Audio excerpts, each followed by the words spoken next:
Merci à tous les 5 pour votre présence avec nous aujourd'hui. On est très heureux de vous accueillir pour discuter de vos projets, vos différents projets de recherche. Donc, nous avons autour de la table Clément Picongo, ingénieur d'études et doctorant en santé publique au sein du laboratoire ESSEV à l'INSERM, donc, qui travaille sur les conduites addictives, la santé mentale, la prévention, les inégalités sociales, donc plutôt avec une approche par la sociologie, l'anthropologie un petit peu. Nous avons également Sébastien Saeta, sociologue et chargé de recherche à l'École nationale des solidarités, de l'encadrement et de l'intervention sociale, également rattaché au centre Max Weber. Donc là, avec des travaux de recherche portant sur les inégalités sociales de santé, la santé mentale, le handicap psychique et le tabagisme notamment. Nous avons également autour de la table Louis-Ferdinand Lespine, psychologue, chef de projet au centre hospitalier Le Vinatier avec une expertise en dictologie. Et nous avons enfin Éric Breton, enseignant-chercheur, et Élodie David, coordinatrice de projet à l'EHESP, donc au laboratoire à Rennes, donc où voilà, Éric et Élodie travaillent ensemble sur des projets en prévention, en promotion de la santé. Et donc, on a 4 projets qui sont représentés autour de la table. Et donc, Élodie et Eric présenteront à 2 voix leurs projets. Donc, voilà, 5 intervenants pour 4 projets.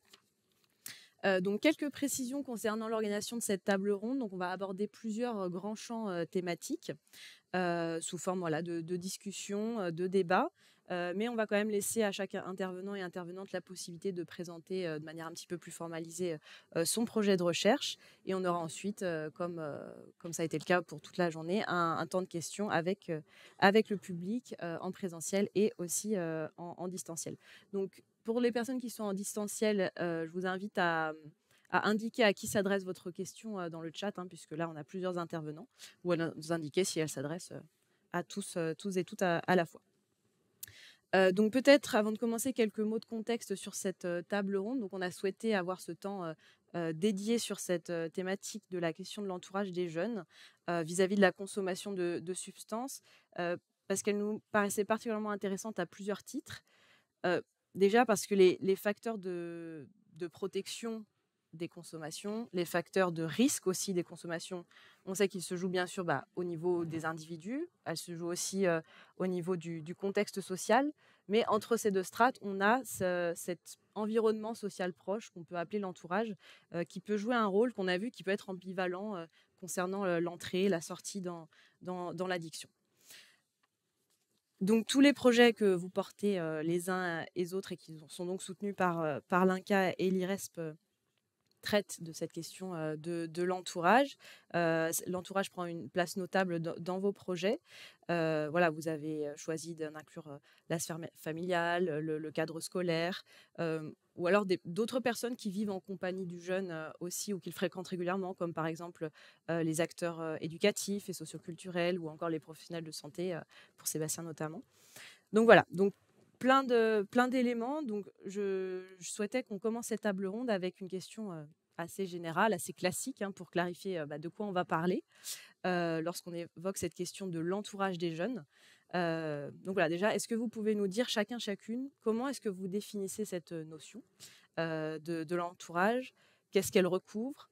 Voilà, est-ce que finalement vous parlez tous et toutes du même entourage? Et grande question, est-ce qu'il faudrait parler de l'entourage au pluriel, les entourages? Voilà, donc je mets tout ça sur la table. Clément, je vous vois hocher la tête. Est-ce que vous voulez commencer? Merci pour cette introduction.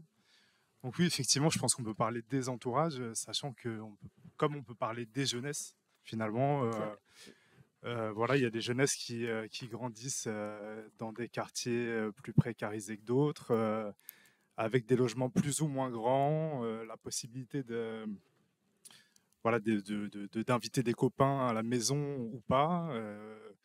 Donc oui, effectivement, l'entourage, il peut être élargi. Il y a les éducateurs, les animateurs de l'éducation populaire qui sont là pour, dans certains contextes, animer les activités entre les jeunes, etc. Donc moi, voilà, on a fait le choix avec l'équipe d'intégrer ces acteurs dans ce qu'on appelle l'entourage, aux côtés de la famille, des amis, etc. Voilà, est-ce que peut-être je laisse la parole à...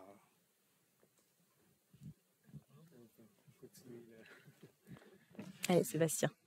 Oui, ben, merci beaucoup pour cette introduction. Alors sur l'entourage, je voulais préciser peut-être qu'en tant que sociologue, qualitativiste, et puis qui travaille plutôt dans le cadre d'approche inductive, l'idée pour moi serait de ne pas trop figer la notion, de ne pas la définir a priori, mais effectivement d'être ouvert à la diversité des différentes personnes qui peuvent constituer l'entourage et à la diversité, oui, voilà, de ces acteurs, des contextes aussi dans lesquels vont évoluer les adolescents et les jeunes adultes. Donc voilà, c'était une remarque un peu préliminaire. Et puis après, c'est vrai, quand on interroge la notion, plein de questions se posent. Si on prend la famille, ça peut paraître assez simple de prime abord. La famille, les parents, frères et sœurs, on pense généralement à ça. Mais il y a les grands-parents, il y a aussi les cousins. Enfin voilà, donc où on commence, enfin où s'arrête la famille, où commence, où s'arrête la famille. Et c'est important après en termes effectivement de dispositifs méthodologiques d'enquête, etc. Et puis après, effectivement, chaque jeune, enfin on peut parler peut-être aussi de configuration, c'est-à-dire qu'on va avoir des configurations assez variées. Effectivement, il y a des déterminants sociaux, mais après, au sein même des classes sociales, on va avoir aussi des diversités. Il y a Bernard Lahire aussi qui a travaillé là-dessus, l'homme pluriel, la théorie de l'homme pluriel, comme quoi même, enfin que c'est vrai que les groupes même défavorisés ne sont pas homogènes et qu'ils vont effectivement, on va retrouver des configurations très différentes avec aussi des parents ou non séparés, des jeunes qui peuvent évoluer dans des milieux un peu plus favorisés, je ne sais pas, à l'occasion effectivement de la pratique du sport ou de la musique ou que sais-je encore. Donc voilà, et puis après aussi, ce que je voulais préciser, c'est par rapport, bon, en sociologie, on a deux concepts importants, c'est socialisation primaire et secondaire. Et du coup, voilà, c'est aussi l'entourage dans ces deux sphères-là, comment ça va s'articuler. La socialisation primaire, l'enfance, la petite enfance, l'enfance, qui est réputée comme étant vraiment déterminante. Mais après, comment ça va s'articuler effectivement à la socialisation secondaire, à la fois donc à l'école, au lycée, le club de sport. Voilà, le prof de sport peut devenir un acteur important. Et puis je vais m'arrêter là. Juste dernière précision aussi, c'est on parle de proximité. Donc est-ce qu'effectivement on parle de coprésence, il faut être proche, ou est-ce qu'il faut être proche, c'est-à-dire en interaction directe. Et est-ce qu'aussi que ça doit être positif ou négatif, c'est-à-dire est-ce qu'il ne peut pas y avoir des gens qui comptent aussi quand on est par exemple petit, mais qui nous sont hostiles par exemple. Donc c'est pas forcément, voilà, on peut aussi imaginer un entourage aussi, enfin on peut imaginer que l'entourage c'est ça, c'est les remarques des autres élèves qui sont pas forcément positives. Voilà. Qui veut suivre? Élodie. Oui. Alors, bon, nous, sur notre projet de recherche, c'est un petit peu particulier parce que c'est pas nous qui avons défini qui était l'entourage, hein. On s'intéresse en fait à un programme qui touche la famille. Mais c'est vrai que, je rejoins tout à fait, ce que tu disais. La famille, en fait, déjà, oui, enfin, on peut déjà se questionner sur qu'est-ce que la famille? Et d'ailleurs, chez les participants, au du programme, qu'on évalue, on voit, beaucoup de grands-parents, hein, qui s'investissent dans ce programme parce que, bah, ils pensent pas forcément à leurs enfants, mais à leurs petits-enfants. Et puis, on sait aussi que le programme a été, déployé, dans certaines cultures où la notion de famille est complètement différente. On a des témoignages notamment, de personnes pour qui la famille, c'est aussi les cousins, les cousines, parce que, bah, on grandit avec eux, qu'on a le même nom ou qu'on a le même nom de famille plutôt que sa mère, plutôt que son père, et cetera. Donc voilà, enfin, c'est une notion qui est très vaste. Et puis quand on parle aussi, d'addiction, je trouve, enfin, c'est une réflexion qui m'est venue, hein, quand on a préparé cette table ronde, c'est que c'est difficile de voir, enfin, qu'est-ce qu'on appelle vraiment l'entourage? Puisqu'on est vraiment dans des problématiques qui sont systémiques, hein. Quand on regarde les chiffres sur, enfin, sur ce que coûte, l'addiction en termes social ou même financiers, on prend en compte aussi tous ces effets, sur la petite enfance, sur, les violences intrafamiliales, et cetera. Donc à partir de quand on est une victime, en fait, des substances, et à partir de quand on a un entourage, la question, peut se poser aussi, je pense. Merci.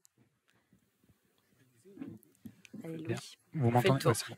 Très bien. Bonjour à tous. Donc, écoutez, moi, je vais faire référence au projet de recherche, hein, que je vais vous présenter après, Triade, donc qui s'intéresse au dispositif CJC.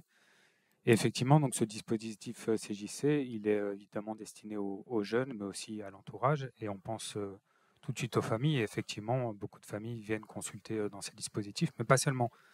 On a également des amis, des pairs, et il n'est pas rare aussi de voir dans les CJC des personnes du milieu scolaire ou du milieu socio-éducatif qui viennent eh bien, avoir des conseils, parler d'un jeune qu'ils suivent, qu'ils connaissent, voilà, parler de sa problématique.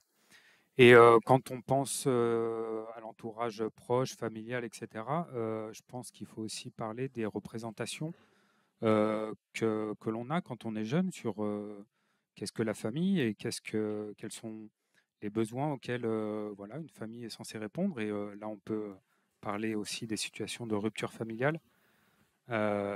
Et effectivement, on peut voir des jeunes bien souvent dans ce genre de situation eh bien, qui trouvent dans des personnes d'autres milieux des choses, voilà, des soutiens, des supports qu'ils ne reçoivent pas nécessairement dans le cadre de leur famille.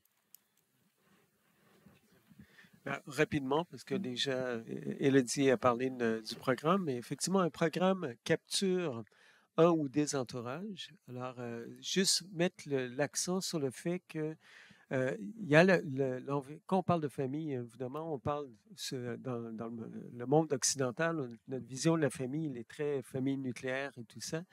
Mais on voit effectivement qu'avec un programme, on peut capter un entourage qui est beaucoup plus large. Alors, dans le cas du programme qu'on évalue, effectivement, on est sur les grands-parents, on est sur les parents à devenir, et on est même sur des ancêtres, finalement, sur cet entourage qui pèse, qui a un impact, qui a une influence sur les comportements de la génération actuelle, mais qu'on voit qui est hérité, finalement, à travers donc, des liens familiales. Alors, simplement dire ça. Merci pour ce premier tour de table donc, sur ces éléments de définition. Donc, vaste question, voilà, très diverse, puisque à la fois la jeunesse est diverse, que ce soit en termes d'âge, que ce soit en termes de genre, que ce soit en termes de gradient social, de vulnérabilité psychique, pour faire écho au projet de Sébastien. Et voilà, aussi diversité du coup au niveau des personnes qui vivent avec eux au quotidien ou pas. Ça peut être du coup remonté il y a plus longtemps, si je reprends ce que Eric disait à l'instant. Et écoutez, pour rentrer un peu plus dans le détail de vos projets, je vous propose maintenant que chacune et chacun présente rapidement son projet de recherche avec quelques slides synthétiques. Voilà, et donc vous demandez de préciser pourquoi vous avez... Bon, on a compris pour Eric et Élodie que voilà, le cadre familial était déjà imposé, entre guillemets, par le programme que vous avez choisi d'étudier. Peut-être pour les autres, voilà, nous expliquer pourquoi vous avez fait le choix aussi d'étudier tel ou tel entourage à inclure dans vos études.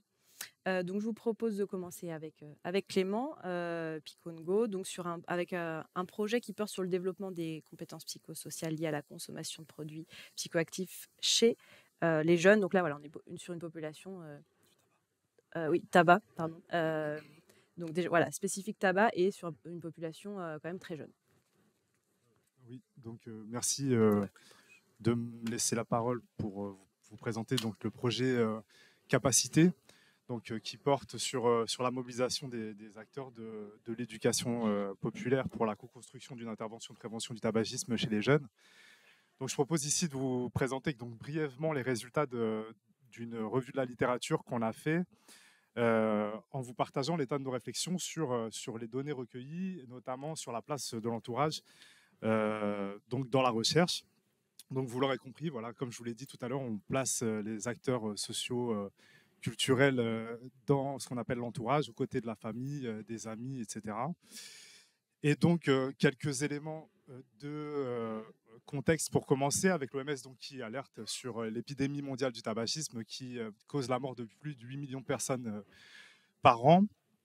Des niveaux d'expérimentation qui, selon l'OFDT, les données de l'enquête HBSC 2018, montrent que les niveaux d'expérimentation augmentent durant les années de collège.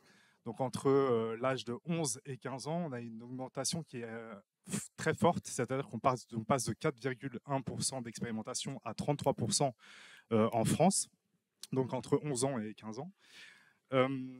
Donc les recherches soulignent également la vulnérabilité tabagique qui est particulièrement importante chez les jeunes issus des milieux précarisés. Donc, finalement, ça nous amène à nous dire qu'il y a une nécessité importante d'identifier les leviers de prévention auprès de ces jeunes issus des milieux précarisés et en amont de la première expérimentation. D'où la tranche d'âge qu'on a choisie. Donc, ce que montre la recherche, c'est que finalement, aujourd'hui, on sait que les compétences psychosociales permettent d'adopter des comportements favorables pour la santé et qu'elles se développent dans les mises en relation et les interactions donc, avec l'entourage, et que les jeux et les arts créatifs qui constituent des sources de plaisir, de passion et d'inspiration, notamment chez les jeunes, peuvent être mobilisés pour atteindre cet objectif. Pourtant, il n'y a aucune revue de la littérature qui a été faite au sujet de ces activités, finalement, du moins de la mobilisation de ces activités pour prévenir le tabagisme chez les jeunes. Et donc, dans notre équipe, on s'est dit que ça pouvait être intéressant finalement de faire une revue de la littérature qui recense les interventions de prévention du tabagisme, donc adressées aux jeunes de 6 à 12 ans, et qui ont pour objectif de développer leurs compétences psychosociales à l'aide d'activités ludiques, créatives ou récréatives. Donc, on a recensé 11 interventions qui, pour la plupart, sont des interventions numériques et qui consistent en des jeux en ligne. On a constaté que ces interventions avaient toutes en commun l'objectif de développer spécifiquement la capacité des jeunes à résister à la pression sociale, donc à la pression de l'entourage finalement. Il ressort aussi de cette revue de la littérature que les activités créatives... on constate également que les critères de mesure qui sont utilisés sont finalement des critères individuels. Donc, on mesure les connaissances des jeunes, leurs comportements, leurs intentions, leur efficacité personnelle ressentie, leurs compétences de manière générale. Et ce qu'on constate également dans cette revue de la littérature, c'est que les activités créatives et les activités sportives sont de bons médiums de développement des compétences psychosociales, avec notamment la musique, le hip-hop en l'occurrence. Tout à l'heure, j'entendais parler de Lorenzo. Voilà, ça m'a fait écho à cette revue. Donc le rap, le théâtre qu'on peut assimiler au jeu de rôle, la danse et les arts de façon générale, avec la création de posters, de fresques, de dessins. Par ailleurs, les résultats de cette revue mettent en avant des ressources qui sont mobilisées pour prévenir le tabagisme et que je propose ici de mettre à discussion. Donc, on constate que l'utilisation des activités précédemment citées se fait principalement dans le contexte scolaire, avec la mobilisation des enseignants pour accompagner la mise en œuvre des dispositifs. Cependant, dans le contexte français, on peut se poser la question de savoir comment ne pas reproduire finalement les inégalités scolaires qui préexistent à la mise en place des interventions et que la sociologie de l'éducation a bien étudié. Hein. Il faut aller voir les travaux d'Alain Léger, etc. Donc, on constate que la question des personnes ressources, finalement, donc la présence d'adultes facilitateurs est largement recommandée, notamment celle des parents. On recommande même de développer leurs propres compétences psychosociales. Néanmoins, peu d'études tiennent compte du rôle des parents pour prévenir le tabagisme chez les jeunes. Pourtant, on connaît bien le rôle protecteur que la famille occupe pour préserver les jeunes face au tabac. Enfin, pour atteindre les jeunes les plus vulnérables, notamment ceux qui sont en difficulté, voire en décrochage scolaire, il est recommandé de mettre en place des interventions qui s'appuient sur la communauté, des interventions communautaires, des interventions de proximité qui mobilisent à la fois l'entraide et le soutien entre pairs et permet de toucher finalement un plus large panel de jeunes au-delà du contexte scolaire et qui permet donc d'atteindre un objectif de réduction des inégalités sociales de santé qui a été cité dans les précédentes interventions. Donc c'est finalement ce type de dispositif co-construit avec les acteurs de la jeunesse, les familles et les jeunes eux-mêmes, qui est aujourd'hui prometteur pour réduire les inégalités sociales de santé, avec des évaluations par méthode mixte qui explorent différents niveaux d'action, à la fois individuels, collectifs et contextuels, et qui intègrent une évaluation de processus rigoureuse tout au long du projet, avec l'aide des outils de la recherche en sciences humaines et sociales, qu'il s'agisse des entretiens individuels ou des observations ethnographiques qui permettent de produire des données riches pour la recherche. Donc voilà pour ma présentation. Je vous remercie. Voilà, il reste quelques questions en suspens. Je pense qu'on peut en discuter avec les autres intervenants. Donc comment mobiliser les acteurs, quel intérêt ils y trouvent, etc. Tout à Voilà, fait. merci beaucoup. Oui. Et puis, on peut vous applaudir. Et puis oui, on reviendra également sur cette question des inégalités sociales de santé qui nous intéresse tout particulièrement et qui mérite une attention toute particulière. On passe la parole maintenant à Sébastien Saïta, donc, pour un projet sur le tabac également, chez les adolescents et jeunes adultes accueillis en psychiatrie et en DITEP. Voilà, et comme son nom l'indique, est une recherche sociologique et épidémiologique sur les déterminants sociaux et biographique du processus d'entrée dans le tabagisme, donc dans cette population. C'est juste pour quelques mots de contexte, donc il est financé par l'Institut national du cancer, ce projet dans le cadre de l'AP Jeunes chercheurs sur tabac et alcool 2021. Voilà. Alors, c'est moi qui ai la main, pardon. Oui. Sur l'équipe projet rapidement, donc voilà, je suis le coordinateur de ce projet. Yana Zdravkova est responsable de l'étude empirique. J'y reviendrai, il y a une étude empirique dans ce projet. Et puis Norbert Amselem, Alain Leplège et Thomas Remen sont impliqués dans d'autres tâches que sont la revue de littérature, les analyses statistiques, etc. Alors c'est un projet qui est coporté par la plateforme de recherche sur la santé mentale et le handicap psychique, qui est une association de recherche qui développe des recherches appliquées dans le champ de la santé mentale, donc dans ces différents secteurs sanitaires, médico-social, social, et qui est aussi coporté par l'NCIS Recherche, donc, auquel j'appartiens, donc qui est un laboratoire de recherche rattaché à une école de travail social. On s'est entouré aussi d'un beau comité de suivi, qu'on pourrait dire pluridisciplinaire, à la fois avec des sociologues, donc des addictologues, des épidémiologistes, etc. Et puis des acteurs de terrain aussi, et notamment des responsables des structures enquêtées. Donc vous avez la liste, je vous fais l'économie de la lecture totale, et les logos des institutions partenaires. Alors sur le contexte de la recherche, alors contexte très général, je l'ai dit, c'est dans les activités de la PRSMHP, qui est une association de recherche qui vise de façon transversale à différents secteurs de l'action publique, donc à développer des recherches appliquées, et qui s'intéresse notamment à la santé somatique. Il y a un versant santé somatique, cancer, mais là, en l'occurrence, tabac. Et aussi, ça s'inscrit dans le cadre de mon parcours de recherche, dans la mesure où moi, je travaille principalement sur l'institution psychiatrique, les transformations de l'institution psychiatrique, et j'ai rencontré le tabac au cours de mon parcours de recherche. J'ai notamment participé au projet Comet, donc, qui a été coordonné par Laetitia Minari, et puis je l'ai intégré aussi après dans mes études sur l'institution psychiatrique, parce que c'est un vrai sujet en psychiatrie, on va y revenir. Et on a réalisé aussi avec la plateforme un projet dans les ESMS, établissements et services médico-sociaux, sur la question du tabac, dans la mesure où il n'y avait absolument rien en France sur cette question, et dans la mesure aussi où cette population est accueillie dans ce type d'établissement. Alors sur le contexte scientifique, il faut d'abord rappeler vraiment un constat qui est très important quand on parle de la santé somatique des personnes avec un trouble psychique, c'est leur surmortalité. Donc avec une espérance de vie à 15 ans qui est de 50 ans pour les hommes et qui est de 60 ans pour les femmes, donc inférieure pour les hommes de 16 ans et pour les femmes de 13 ans, donc c'est considérable, avec comme première cause de décès les cancers et les maladies cardiovasculaires, et donc qui viennent avant le suicide et avant d'autres causes qui pourraient être vraiment plus directement attribuées aux troubles psychiques. Donc c'est aussi montré à l'international, pas en France, mais que vraiment le tabagisme est impliqué dans cette surmortalité. Et c'est vrai que quand on regarde les études de prévalence à ce sujet, les taux sont particulièrement préoccupants. On a donc des méta-analyses qui font état de taux entre 50 et 90% de fumeurs dans cette population. On avait aussi une étude américaine qui disait que les personnes avec un trouble psychique fumaient 44% des parts du marché américain des cigarettes. Donc voilà, c'est vraiment c'est essentiel de s'intéresser à cette question. Et c'est vrai qu'il n'y a rien en France, très peu de choses, on va dire, sur cette population. La dernière étude, elle remonte à 2000. C'était un effectif d'environ 700 patients et qui faisait état de 66% de fumeurs.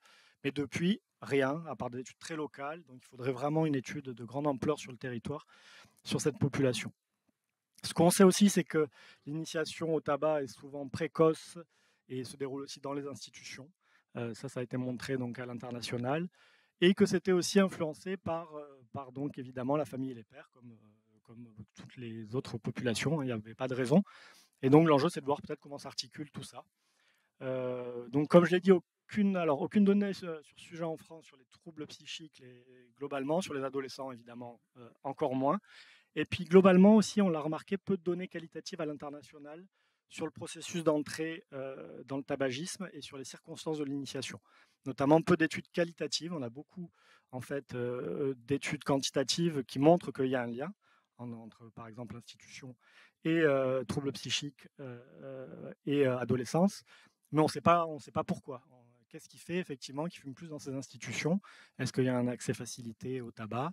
Est-ce que c'est les conditions de vie qui sont difficiles dans ces institutions? Enfin voilà. Donc il nous semblait que le mystère restait entier et qu'il y avait donc à faire un sujet qui pouvait à la fois essayer de montrer un petit peu qu'est-ce qu'il en est dans ces établissements en France avec un aspect quantitatif mais aussi qualitatif pour apporter une plus-value, même espérer apporter une plus-value au niveau international. Alors, l'objectif général, donc, c'est éclairer le processus d'entrée dans le tabagisme d'adolescents et de jeunes adultes. Alors, 10-25 ans, on a choisi. Comme on est un peu dans quelque chose d'exploratoire, il n'y a rien sur le sujet, donc on veut vraiment poser des questions un peu générales, être un peu large. On ne veut pas non plus trop réduire. Donc, on est parti sur 10-25 ans. Et puis, ça me semble, au vu de ce qu'on a dit aujourd'hui, relativement pertinent. Voilà, donc c'était un choix difficile à faire. Hein, et on a pris cette tranche-là, on pourra en discuter. Et donc, d'adolescents et jeunes adultes accueillis dans les institutions du champ de la santé mentale. Donc, nous, on s'est intéressé au champ sanitaire, la psychiatrie, hein, mais aussi médico-social, comme les ITEP.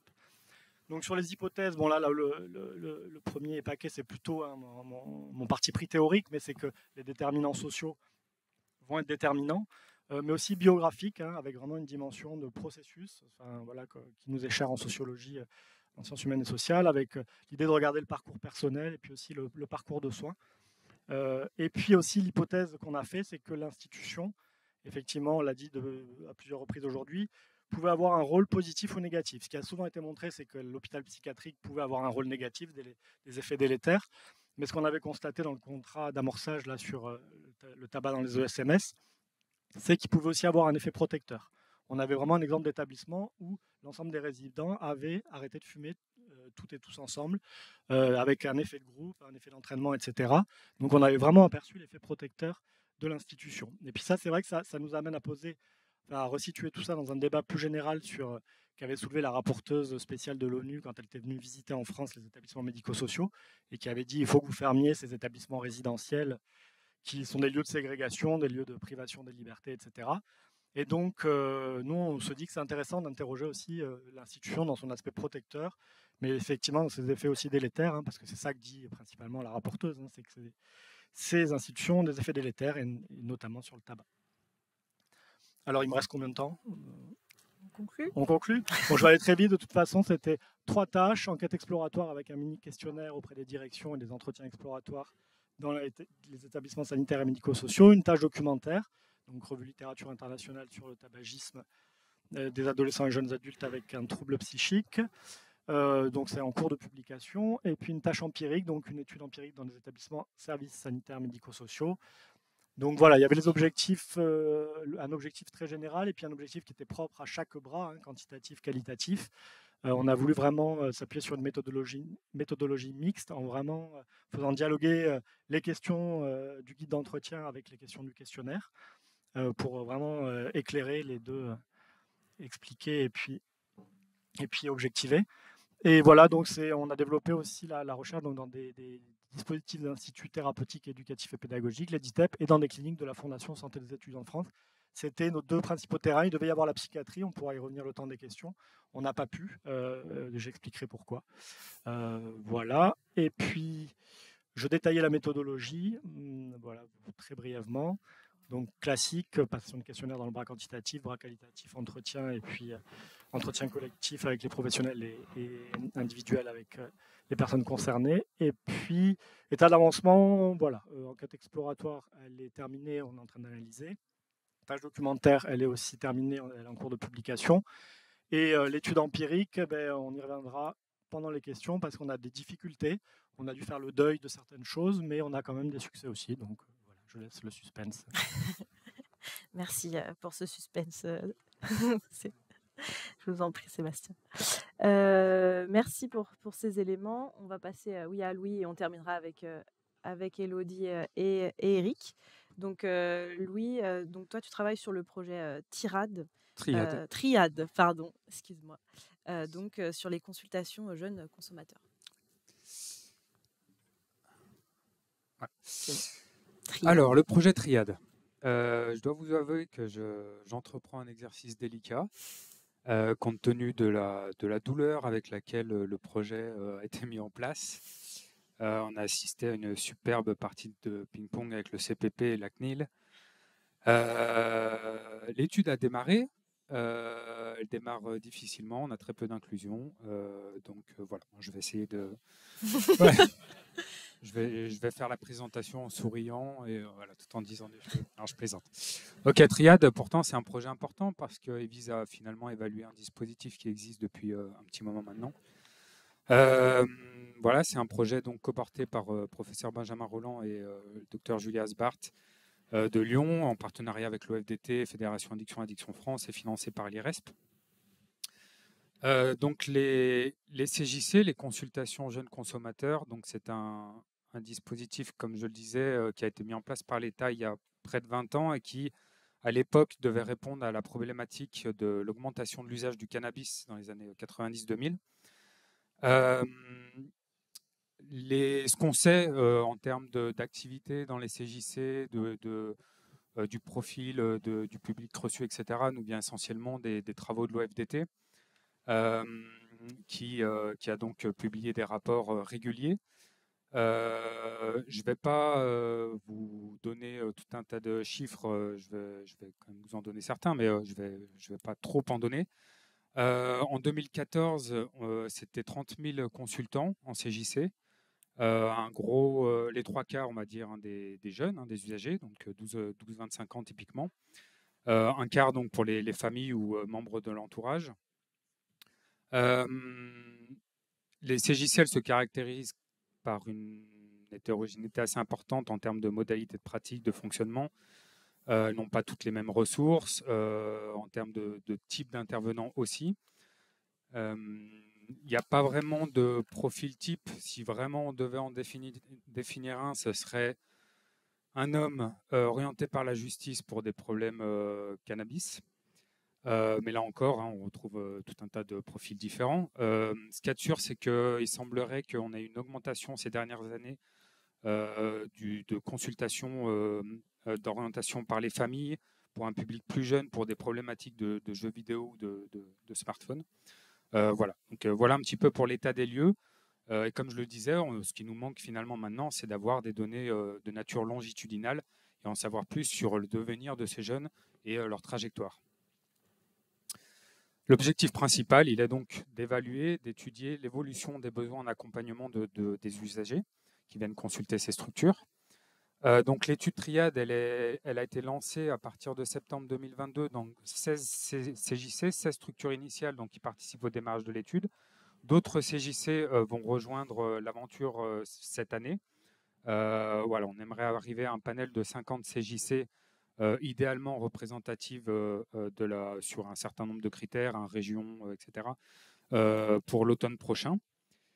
C'est une étude plutôt longue, puisqu'elle va durer pour l'inclusion 36 mois, avec un suivi pour les usagers et les accompagnants de 12 mois. Assez ambitieuse, puisqu'on souhaite recruter environ 1500 usagers et moitié moins d'accompagnants. Alors je passe les détails sur les aspects statistiques pour arriver à ces chiffres-là. Au niveau du design, comment ça se passe, donc observationnel, prospective, on a une mesure initiale, donc des appels téléphoniques, des entretiens téléphoniques avec les jeunes, où on a tout un tas de mesures, donc évidemment nos besoins en accompagnement, donc en l'occurrence c'est une échelle qui s'appelle la GAIN SS, donc pour la mesure quantitative, des mesures sociodémographiques et addictologiques, et puis une série de questionnaires en ligne pour éviter des entretiens téléphoniques de 3 heures, où là où on collecte d'autres données cliniques et fonctionnelles de type anxiété, dépression, qualité de vie, etc. Ces jeunes, on les rappelle à 3, 6 et 12 mois pour savoir ce qu'ils deviennent, pour obtenir des données relatives à leur parcours. Est-ce qu'il y a eu un suivi en CJC? Oui, non. S'il y a eu un suivi, combien de suivi, de consultation, s'il y a eu une réorientation, des mesures aussi par rapport à leur situation sociale, scolaire, etc. À 12 mois, on a également une mesure de satisfaction, de nouveau des mesures de nature addictologique. Et puis, on a un volet qualitatif pour les usagers et accompagnants, là, qui est sous la responsabilité du laboratoire Reshape à Lyon, qui est expert de la chose. Voilà, donc il y aura des entretiens à la fin de l'étude pour les usagers et les accompagnants. Pour les accompagnants, on a seulement 2 temps de mesure, une évaluation initiale. Donc là, on s'intéresse à leur perception à eux, des besoins du jeune pour lequel ils viennent consulter. Le jeune peut être présent ou non d'ailleurs dans cette consultation. Et puis un rappel à 12 mois avec cette même mesure. Et là aussi une mesure de satisfaction. Et on a également les entretiens qui leur sont proposés à la fin de l'étude. Et on contacte évidemment les CJC participantes à l'étude. Donc on a un questionnaire initial qui nous permet ici d'avoir, en l'occurrence sur la file active 2022, un certain nombre de caractéristiques dans leur structure, dans leur modalité de fonctionnement, etc. Et des appels téléphoniques à 6 et 12 mois pour ici avoir des données relatives aux jeunes qui suivent, ou pas, ou plus. Voilà. Je crois que j'ai une dernière dia. Voilà, là, c'est plus ce qu'on demande. En fait, évidemment, les professionnels de CJC, ils sont des acteurs clés pour le succès de cette étude. C'était une petite dia qui récapitule ce qu'on leur demande concrètement. Donc, en fait, ce qu'on demande aux professionnels de CJC qui voient les jeunes, c'est évidemment de vérifier les critères d'inclusion. Alors, j'en ai pas parlé, mais ils sont assez flexibles dans la mesure où c'est des 12-25 ans, peu importe la conduite addictive, et qui sont pour des jeunes qui sont reçus en première ou seconde consultation. On leur demande évidemment de leur présenter l'étude, leur proposer, de faire signer les différents formulaires. Alors effectivement, le problème de cette étude, j'en parlerai peut-être après, c'est qu'on demande le consentement des parents pour les mineurs. Alors on voit tout de suite le problème que ça va poser.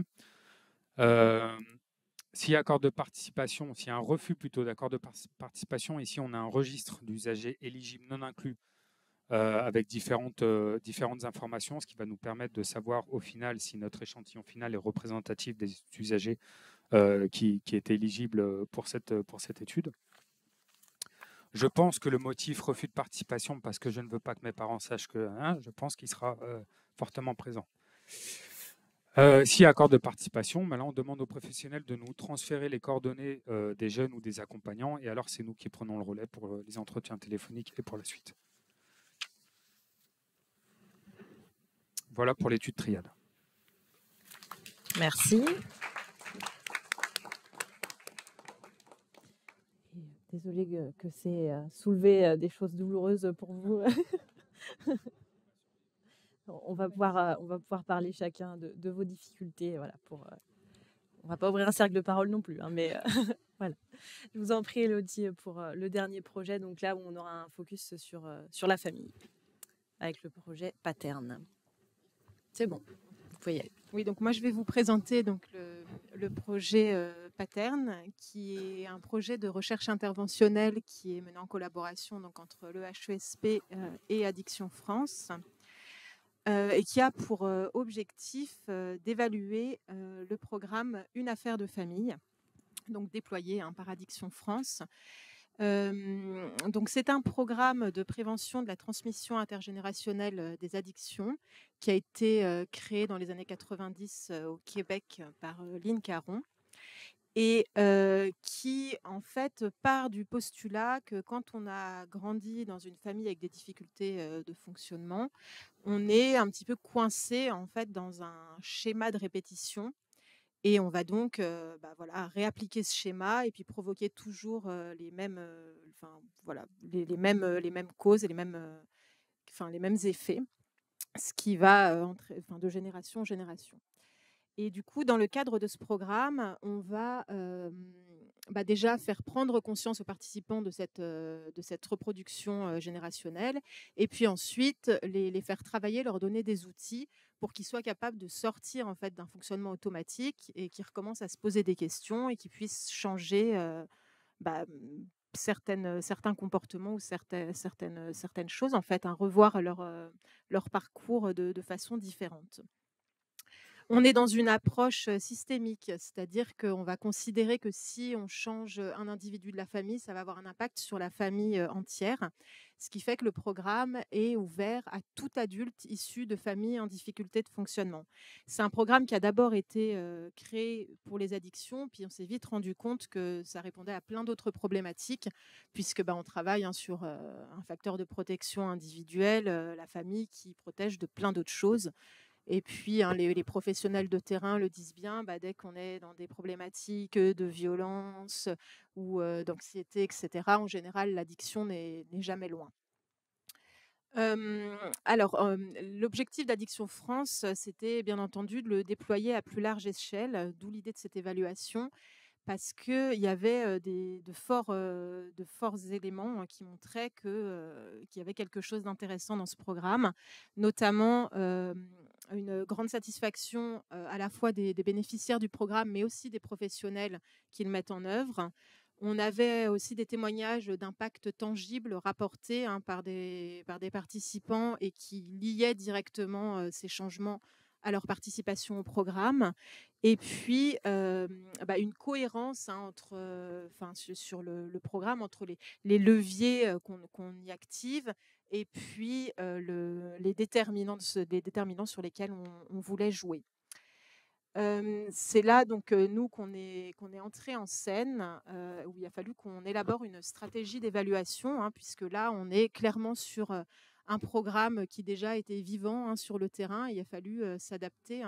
Ça fait écho à ce que nos collègues pour l'Escape Game nous ont dit tout à l'heure. Et pour ça, on se place dans le champ de l'évaluation basée sur la théorie. Donc, c'est l'idée que dans chaque intervention, en fait, il y a une ou plusieurs théories qui sous-tendent l'intervention et qu'il convient de les identifier pour comprendre en fait comment ça fonctionne et pouvoir de facto l'évaluer. Pour ça, donc, on a conçu une stratégie en 3 phases. Donc, la première phase a été financée du coup par l'IRESP et l'objectif était d'établir le diagnostic du programme. Donc, d'aller chercher en fait quelles étaient ces théories qui supportaient le programme et puis établir le modèle logique. Donc, un modèle logique, pour ceux qui ne connaissent pas ces aspects-là, c'est en fait une sorte de représentation schématique de la chaîne d'action, c'est-à-dire qu'est-ce qui se passe entre le moment où on met en place des activités dans une intervention jusqu'au moment où on arrive aux effets qu'on veut provoquer. Donc, tout ça dans le but de trouver des indicateurs d'évaluation. Et puis, on s'est très vite rendu compte qu'il fallait s'intéresser au système de déploiement parce que c'est un petit peu la clé de ces interventions. Il y a tout ce qui est écrit dans le programme, mais sans un système de déploiement qui fonctionne et si on ne s'assure pas qu'il est déployé de la façon dont il devrait l'être, ça a un impact fort sur les effets.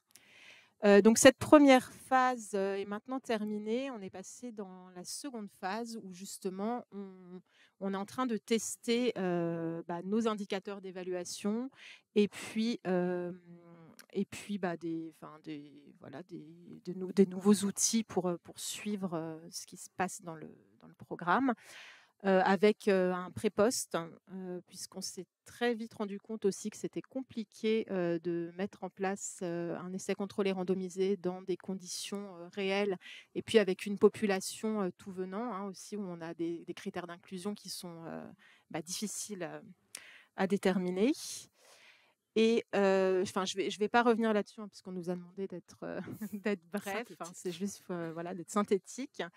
Donc je vais conclure sur ce qui est très intéressant dans ce projet, au-delà d'aller mesurer des impacts, en fait, c'est aussi que la recherche a permis d'ajuster et de faire évoluer le programme, puisqu'on a identifié un certain nombre d'aspects qui à la fois impactaient la recherche, mais aussi impactaient les effets du programme.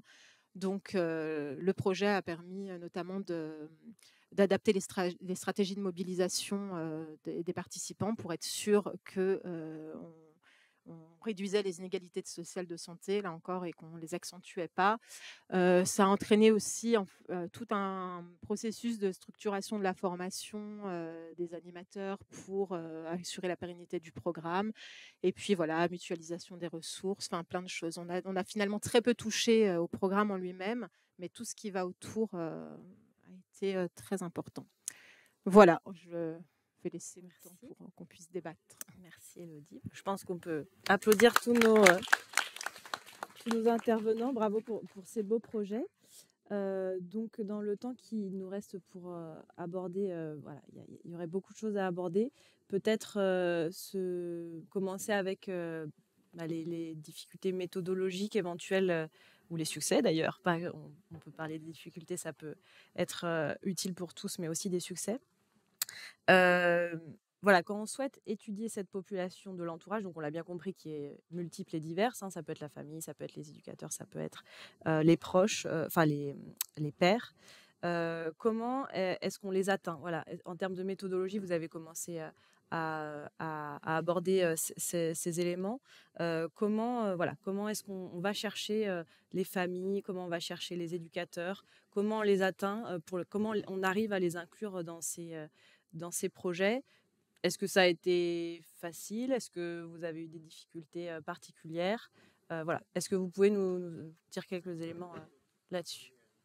Éric. On s'est divisé le travail, donc vous, ce sera les questions. Non, Élodie va intervenir après, mais ça, c'est un point intéressant. Je tiens, Élodie l'a mentionné, le projet qu'on évalue, c'est un projet existant. Donc, on ne l'a pas fabriqué en laboratoire. C'est quelque chose qui était, donc ça fait partie de ces innovations qui émergent du terrain, qui effectivement apparaissent prometteuses. Donc, on voit qu'il y a quelque chose, donc on veut voir effectivement est-ce que ça fonctionne vraiment et comment on peut mettre ça à l'échelle. Effectivement, pour le recrutement, je crois que l'élément clé qui nous a permis d'avoir quand même une relation extrêmement bonne avec les participants du programme et de les recruter, c'est le fait qu'il y avait un fort ancrage entre l'équipe de recherche et effectivement les animateurs, l'équipe qui déploie le programme. Et ça, c'est fondamental parce qu'en fait, qu'est-ce qui est arrivé? Ils ne nous connaissaient pas. Nous, on est là, puis en plus, qu'on parle d'un des sites, c'est La Réunion. On est hyper loin, on n'est pas sur les mêmes fuseaux horaires et on est qui? Alors, effectivement, ce qui est arrivé, c'est qu'on a la légitimité, la confiance qu'ils nous ont accordée, c'est en fait la confiance qu'ils avaient envers les animateurs du programme. Et donc, c'est vraiment, on a bénéficié de cette confiance-là. Et c'est là que ça permet effectivement d'avoir des participants, des gens qui vont réussir qui vont venir avec nous, qui vont consentir à répondre. Le problème, puis je termine là-dessus, c'est quand on s'éloigne de ces gens-là. Parce que dans la prochaine phase du projet Pattern, donc la troisième phase, l'idée, c'est effectivement, on a un projet, on a une intervention qui est systémique, qui a un impact. On touche à un membre de la famille et là, il y a une espèce d'effet sur les autres. Ça va rayonner sur les autres membres de la famille. Là, ça devient beaucoup plus compliqué, et surtout au niveau quantitatif et tout ça, parce qu'effectivement, on est dans des domaines comme les addictions. Les gens qui viennent dans nos groupes, souvent, ils n'en ont même pas parlé à la famille qui sont dans ces groupes-là. Alors, les rejoindre ça, aller faire une étude dans ces groupes-là, ça pose toute une série de problèmes très, très complexes. Donc, le problème de rayonner sur les autres membres de la famille, aller chercher des informations, ça, c'est... on n'a pas encore la solution. On va essayer à travers des techniques ethnographiques de rentrer dans ces familles-là. Mais voilà, ça pose un problème important. J'ai terminé. Merci, Eric. Clément, vous vouliez compléter sur la manière dont vous avez pu atteindre justement les acteurs socio-éducatifs? Nous, pour l'instant, on n'a fait qu'une revue de la littérature, mais effectivement, l'ambition, c'est de faire des entretiens avec les familles, avec les professionnels de terrain. Moi, j'ai déjà eu l'expérience d'avoir sollicité des structures jeunesse, comme les maisons de quartier, etc. Et effectivement, je rejoins l'importance de la relation de confiance qui doit se construire, hein. C'est une vraie relation, voilà, qu'il faut réussir à faire perdurer dans le temps.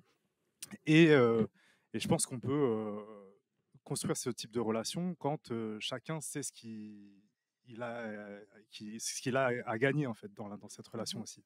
C'est-à-dire que les structures, elles attendent aussi un certain, voilà, un retour de ce qu'on peut produire comme données avec les jeunes. Et je pense qu'en tant que chercheur, on peut faire ce travail voilà, de pédagogie aussi vis-à-vis des jeunes en leur présentant nos résultats et en discutant avec eux, etc., en se confrontant en fait au terrain. Voilà. Sébastien, je vous voyais hocher de la tête, acquiescer. Je vais juste expliquer moi comment j'ai fait et puis les questions que ça a soulevées. Donc vous avez compris que là on a fait vraiment l'hypothèse que l'institution était importante. Donc comment étudier effectivement ce rôle de l'institution dans les carrières tabagiques. Donc d'abord c'est au prisme du discours des jeunes, hein, c'est ça, entretien semi-directif compréhensif et puis questionnaire. C'est comme ça qu'on arrive donc qu'on travaille cette question, c'est-à-dire lui-même qu'est-ce qu'il en dit de comment il se sent dans l'institution, est-ce que ça participe à son tabagisme, etc. Qu'est-ce qu'il dit de la famille aussi, et qu'est-ce qu'il dit aussi du tabagisme chez lui. Donc d'abord c'est par là qu'on l'a saisi, l'entourage. Après on n'a pas fait d'entretien avec des membres de la famille, mais ça serait tout à fait indiqué. C'est juste que nous, c'était en termes de faisabilité, c'était compliqué sur le temps imparti. Et puis voilà, on a déjà beaucoup de choses à faire, mais dans un plus gros projet, ça serait essentiel, comme Laetitia Minari, par exemple, le fait sur Exist, inclure la famille, elle a questionné également. Par contre, nous, on a prévu vraiment d'interroger le rôle de l'institution aussi en faisant des visites déjà, des lieux, voir s'il y a des espaces dédiés, voir si les professionnels et les jeunes fument ensemble, ou en tout cas, est-ce qu'ils fument sur les mêmes espaces, quel est le règlement par rapport au tabac, est-ce que des actions ont été mises en place, quelle est la politique un peu à l'égard du tabac dans l'institution, et puis aussi par le biais d'entretien collectif avec les professionnels, qui est particulièrement indiqué, ça crée des dynamiques, ils ne sont pas d'accord, donc on voit vraiment émerger des choses qui n'émergeraient pas en entretien individuel.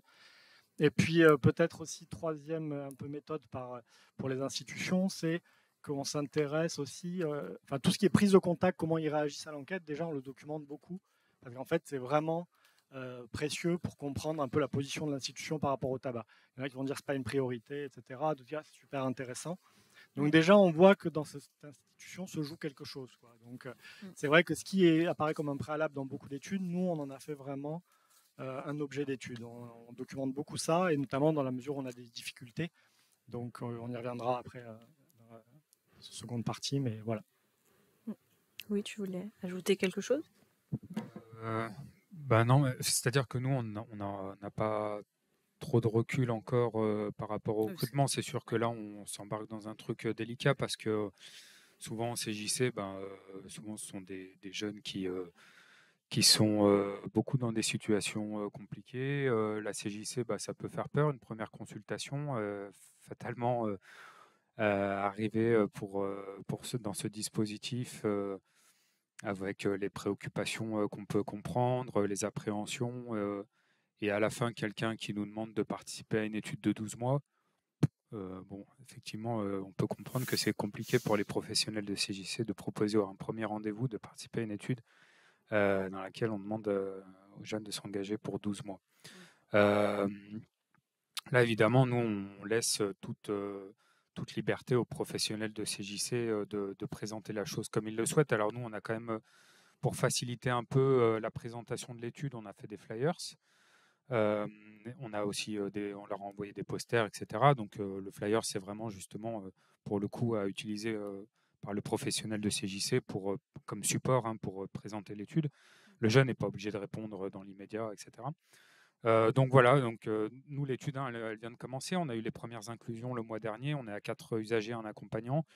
Et puis les professionnels de CJC, je comprends leur inconfort à présenter une étude de ce type-là lors d'un premier rendez-vous, voire même d'un deuxième, peut-être même tout court, je ne sais pas ce qui se passe concrètement. C'est vrai que les inclusions patinent un petit peu, mais Et puis en même temps, j'ai eu des retours disparates parce que j'ai des professionnels de CJC qui me disent moi je suis vraiment, ça me dit rien, premier rendez-vous, c'est sûr que je présente pas l'étude, etc. Et d'autres qui me disent bon bah au pire il me dira non.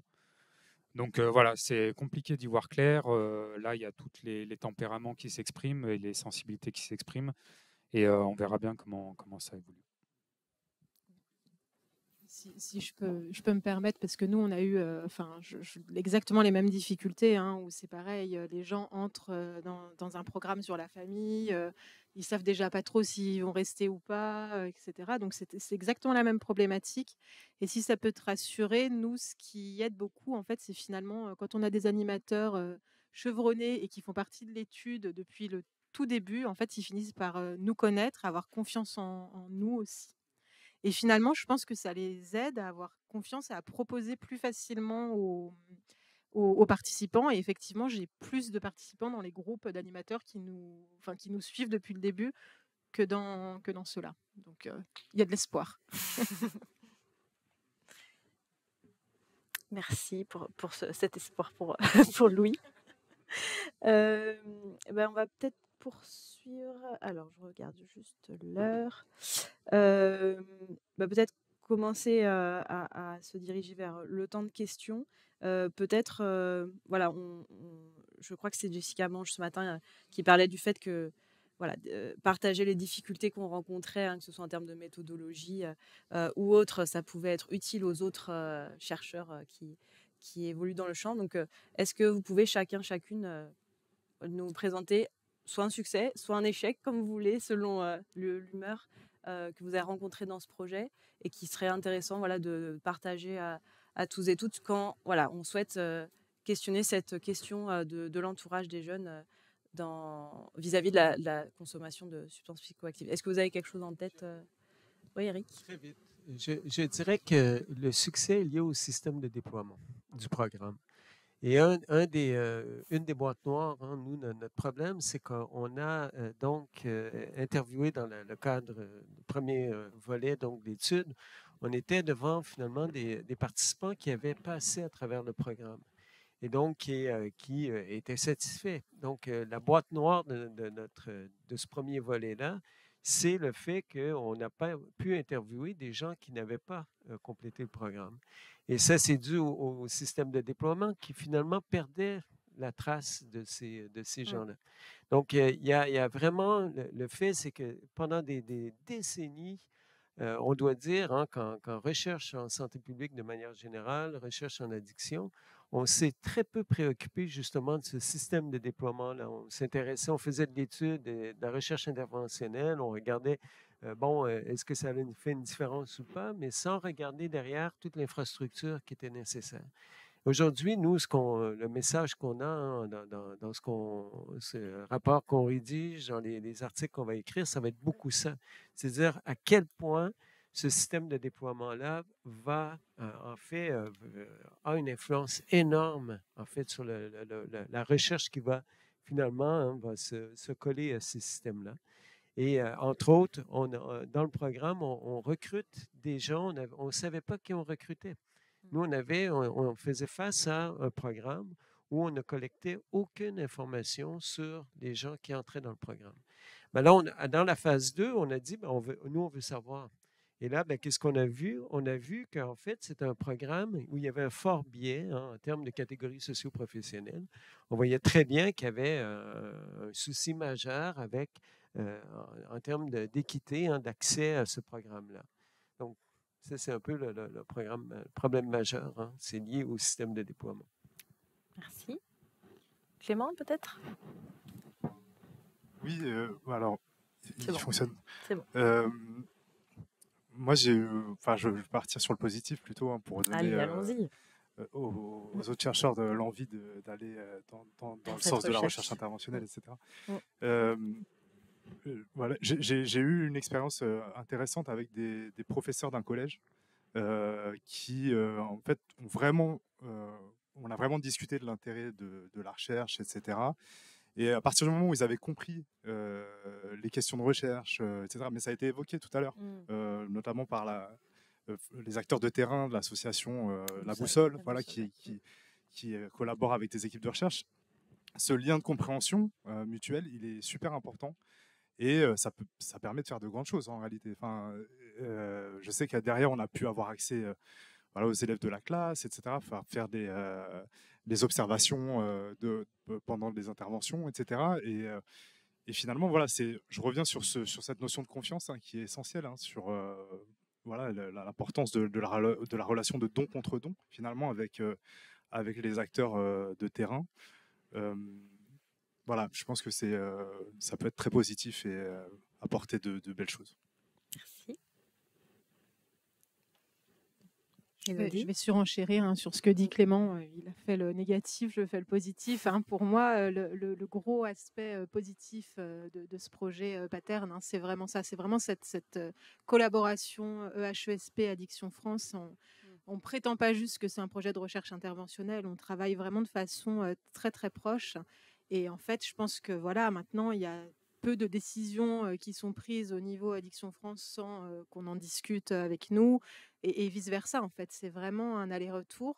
Et ça a aussi permis, ça a vraiment créé une émulation autour du programme. Ça a remobilisé aussi certains animateurs et c'est en train de devenir quelque chose d'important. Et je trouve que ça, voilà, c'est des aspects tellement encourageants au quotidien. Et c'est aussi ça, des fois, qui, quand on a des difficultés avec le CPP, les comités d'éthique, le moteur, c'est aussi ça de se dire mais on est en train de faire quelque chose qui peut-être va changer et de participer à quelque chose de plus grand que nous, que le projet de recherche, que, que le programme de prévention. Donc c'est très encourageant. Merci. Louis-Sébastien? Est-ce qu'on va partir sur les difficultés là? Non, mais j'essaie de faire un point. Le positif, c'est que tout le monde est c'est paradoxal ce que je vais dire, c'est-à-dire que les structures qui participent, les partenaires, il y a une très bonne communication. Tout le monde est enthousiaste. C'est une étude importante. Bah oui, le dispositif il existe, mais on n'a pas de données.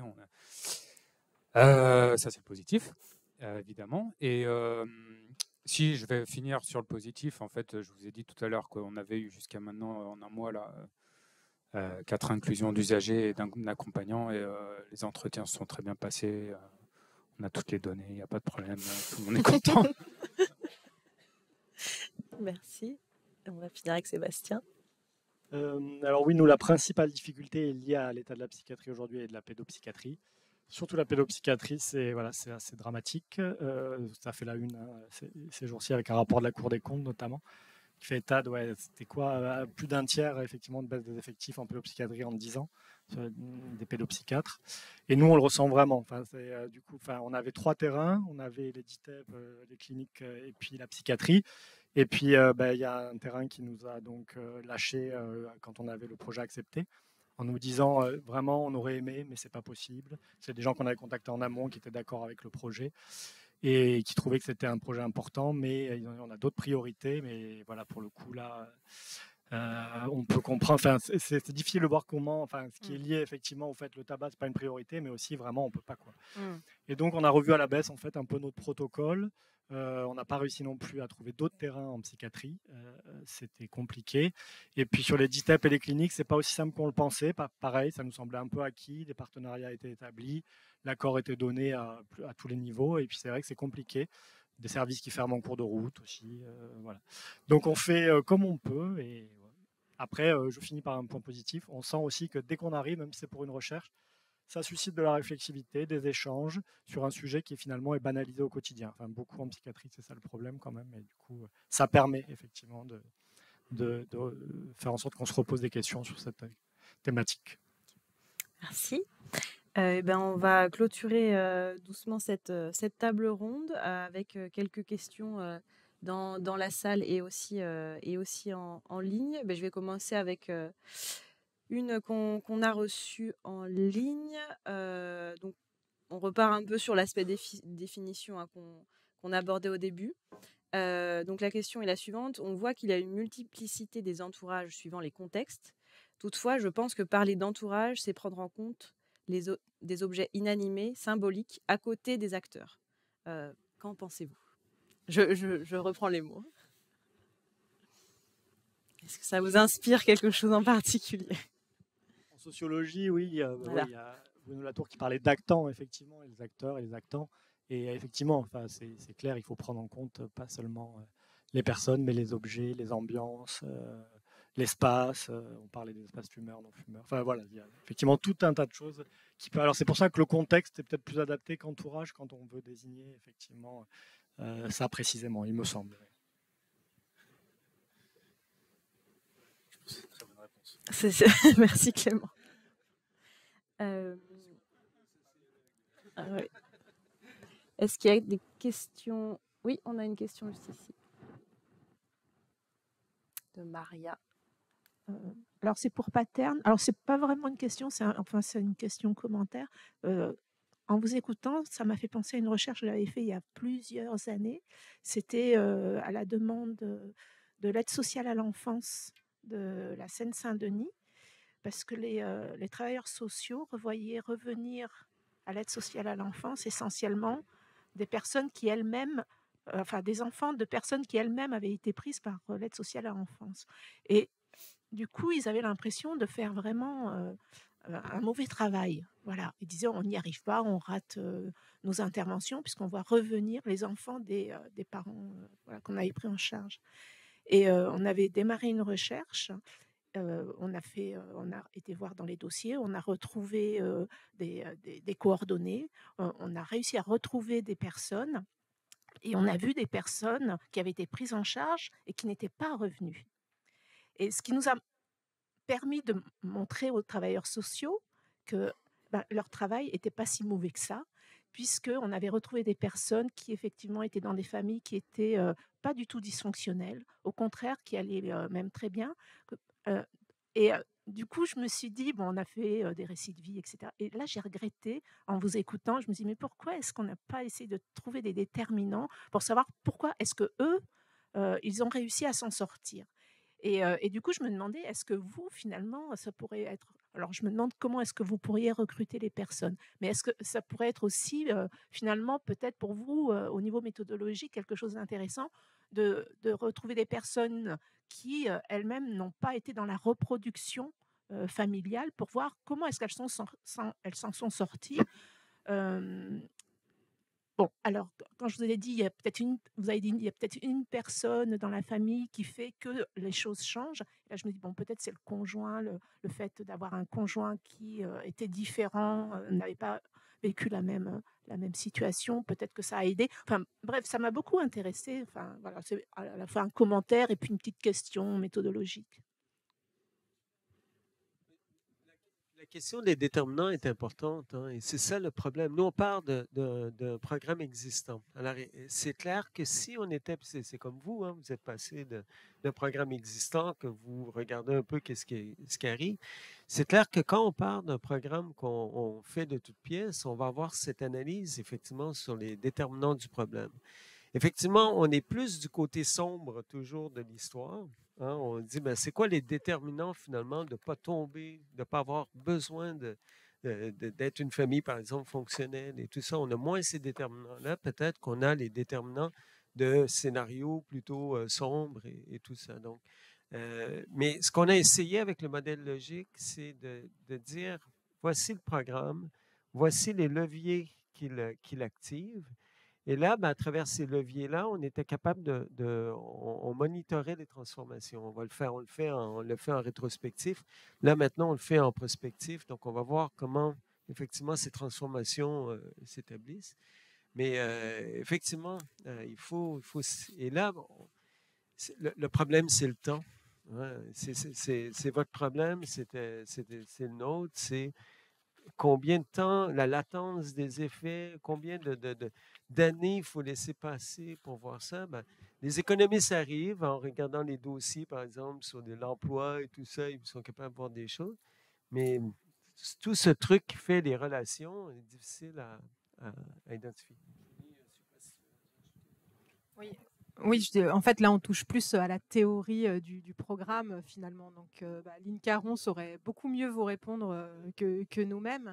Mais effectivement, on peut imaginer que les compétences qu'on acquiert au sein du programme Une affaire de famille, des personnes ont pu les acquérir par un tout autre moyen, ce qui explique finalement que la transmission intergénérationnelle, elle n'est pas obligatoire.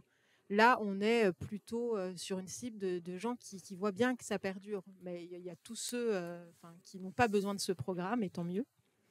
Et après, nous, les professionnels d'Addiction France sont pas tout à fait dans le même constat de on fait mal notre travail, mais en fait, c'est plutôt un constat qu'ils se rendent compte qu'il y a des personnes qui savent très bien aider avec tous les outils qui mobilisent et qui connaissent bien mieux que moi, mais qu'il y a une catégorie de personnes où ils ont l'impression que ils ont beau mettre tout leur attirail en place, finalement, ils n'arrivent pas à les aider et puis ils servent un peu de béquille. Et en fait, ces problématiques reviennent. Et c'est pour ces personnes-là, en fait, qui ne se sentaient pas suffisamment outillées et qui se disaient, mais il faut qu'on aille chercher plus loin, voilà, et qu'on voit un petit peu ce qui se passe. Merci. On va peut-être prendre une dernière question avant de marquer une petite pause. Pour Clément, c'était une question sur un petit détail. Sur quel baromètre ou critères vous adossez-vous pour évaluer et analyser les inégalités sociales de santé dans votre projet? Vous avez le droit à un joker. Oui, en fait, plus proche. Ouais, donc les inégalités sociales de santé. En fait, on part des constats de l'OFDT, des chercheurs en sociologie qui nous disent qu'il y a des vulnérabilités tabagiques spécifiques. Donc, à partir de ce moment-là, on estime qu'il y a une inégalité sociale de santé, dans la mesure où ça touche des populations de jeunes issus de milieux précarisés. Voilà, donc les déterminants sociaux qui ont une forte importance en fait dans ces consommations à risque. Ouais. Voilà. Donc c'est comme ça. Enfin, moi, je suis qualitativiste. Après, je me base pas spécialement sur des échelles ou des grilles. Okay. Voilà. Et merci pour la question. C'est Monsieur Bassène qui est en ligne. Voilà. Si vous souhaitez échanger un peu plus amplement. Mais on va finir sur justement cette thématique des inégalités sociales que j'aurais aimé aborder, mais on ne va pas avoir le temps aujourd'hui. Donc, vous remerciez tous les 5, donc pour les 4 projets, pour vos présentations, pour ces échanges, pour vos réponses aux questions, donc, voilà, qui montrent bien que voilà, lorsqu'on étudie les jeunes sur cette thématique des substances psychoactives, ça peut être particulièrement pertinent de prendre en compte aussi des adultes, notamment, pas que, dans l'entourage est plus large que ça, mais voilà, ceux qui sont en charge de ces jeunes, qui les côtoient au quotidien, ceux qui ont des comportements peut-être à risque et qui peuvent être aussi des modèles pour les jeunes. Donc voilà, des choses à garder en tête, et on invite toutes les chercheurs et chercheuses qui nous écoutent à investir ce champ de recherche qui nous semble particulièrement important. Je vous remercie.